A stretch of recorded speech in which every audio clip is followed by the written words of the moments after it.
What's up, the Comic Coalition here for another video for you guys today, and we're rolling right on through this 31 days of Halloween. Now, if you've ever been to Disney World or if you've ever been to Disneyland, chances are you've been on a Haunted Mansion ride.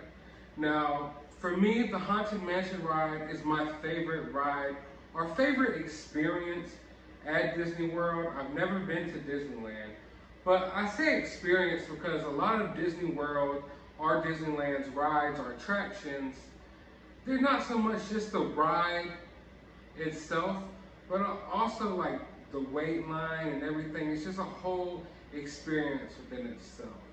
Now, when it comes to Disney World, like I said, the Haunted Mansion holds a special place in my heart.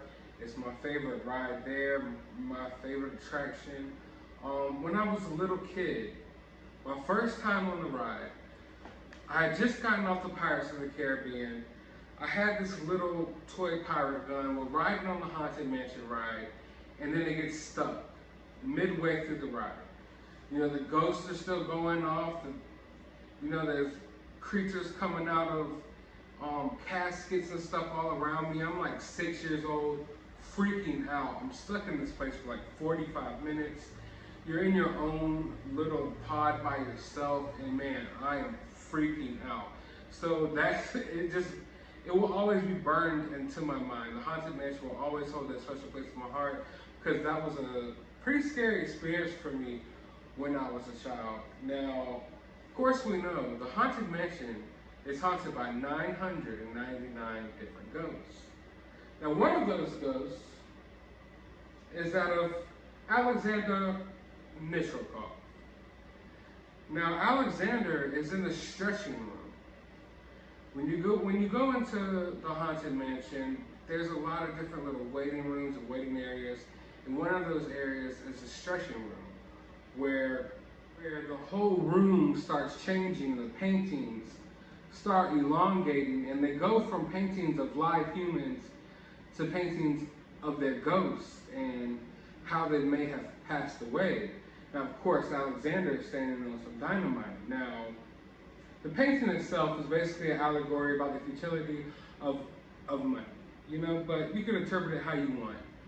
But the interesting thing about a lot of the ghosts in the Haunted Mansion is they have a lot of different backstories.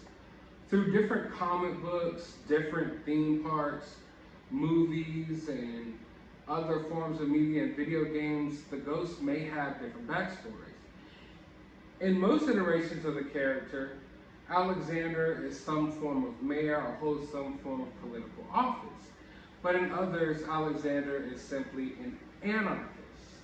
So I always found that interesting how these different characters in Haunted Mansion, depending on what form of media you consume or what park you may be at, they may have a slightly different backstory. And even in one of them, Alexander's name isn't even Alexander, so that's weird. But we're gonna unbox this pop. I know it is a Chase pop, as you see right here, a Chase. A lot of Funko collectors don't unbox their Chases, but that's not how we do things over here at the Comic Coalition. We unbox our pops.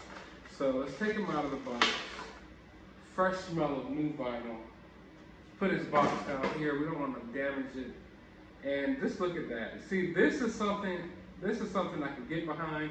Because not only is it a pop, and you have your normal size pop right here, but he's also standing on a whole barrel. So it's like you get a pop and almost like an extra accessory, if you will. But what we're gonna do is we're gonna take a better look at the details on this pop real quick, because I know you wanna get down to the nitty gritty of this pop and see how detailed he is. Okay, so here we have the pop outside of the box. Now the difference between the Chase and the common version, he's still standing on this little barrel, but you only have the top of the barrel. It stops right here where this little black ring goes around it, and that's the only part of the barrel you get. Now with the Chase, you get the full barrel with the danger sign, the dynamite, going down to the candle, got the little bit of a spill, it looks like, coming out, the wire, whatever, the fuse, I mean. But yeah, definitely a lot of details down here on the barrel of this pop.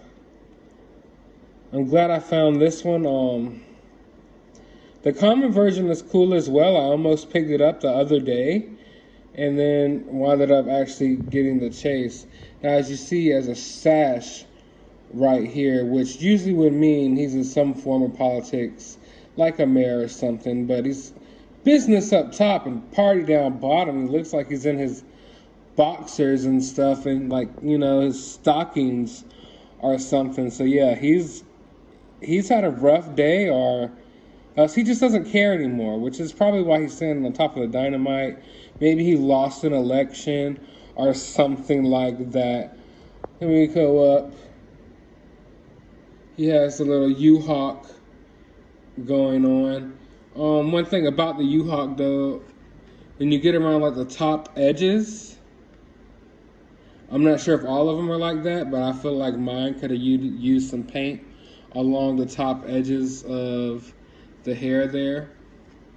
But that'll be my only gripe. All in all, it's definitely a cool pop, and I'm super excited to have it inside of my collection. So now that we've taken a closer look at the pop, what I want you guys to do right now is drop a comment below. Let me know your favorite Disney ride. And if you're one of those people who frequents Disneyland or Disney World often, and you ride the Haunted Mansion, let me know what was your favorite or most memorable Haunted Mansion experience.